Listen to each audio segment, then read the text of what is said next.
গাড়ির স্টাফ হিসেবে সবচেয়ে খারাপ একটা মুহূর্ত, বাজে একটা মুহূর্ত গাড়ি রাস্তায় নষ্ট হলে। এর চেয়ে বড় ভোগান্তি আর কিছু থাকে না। মানে অনেক কষ্ট করতে হয়, যাত্রীরা তো এটা বোঝে না। যাত্রীরা চিল্লাপাল্লা করে, তাদের মেনটেন করতে হয়। অন্য একটা গাড়ি কল দিয়ে আমাদের ব্যানারের হোক কিংবা অন্য ব্যানারের হোক তাদের তুলে দিতে হয়। মিস্ত্রি ফোন দিয়ে নিয়ে এসে গাড়িটা ঠিক করাতে হয়। এটা অনেক কষ্টকর হয়ে যায় একটা স্টাফ ড্রাইভারের জন্য।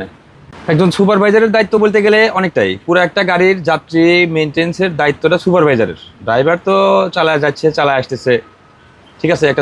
একটা সুপারভাইজারের সমস্ত দায়িত্ব থাকে, যাত্রী কোথায় নামবে, যাত্রীর কী প্রয়োজন, কোনো হেল্প লাগলে, ঠিক আছে, এগুলো সবই একটা সুপারভাইজারের মেনটেন করতে হয়।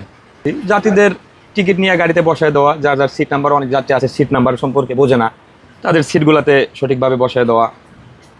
তারপরে বক্সে মাল সামানা থাকে, ওগুলোতে ট্যাগ টোকেন লাগায় ওগুলো মাল সামানা বক্সে দেওয়া। যাত্রীদের কোনো অসুবিধা হচ্ছে কি না সেগুলো দেখা। আমাদের বড় গাড়ির ক্ষেত্রে ছোট গাড়ি, অটো যেগুলো গাড়িগুলো আছে, সেই গাড়িগুলা ওদের কোনো সিগন্যাল জ্ঞান নাই। ওরা হুটহাট এদিক সেদিক ঢুকায় দেয়। ঢুকায় দেওয়ার কারণে অনেক সময় ওদের হার্ড ব্রেক করতে হয়। হার্ড ব্রেক করলে যাত্রী তো ওইটা বোঝে না, যাত্রী বোঝে হার্ড ব্রেক করলো কেন, যাত্রী চিল্লাপাল্লা করে। প্লাস অটো গাড়িগুলা বড় গাড়ির জন্য রিস্ক। আর বিশেষ করে আবদুল্লাপুর থেকে শুরু করে মহাখালী পর্যন্ত যে বাইকগুলো আছে, যারা উবার চালায়, এই বাইকগুলা এরাও মূলত অটো রিক্সার মতোই, মানে বড় গাড়ির জন্য একটু সমস্যাকর। কারণ এদের দুজনেরই খুব একটা ড্রাইভিং সম্পর্কে সেরকম কোনো জ্ঞান নাই।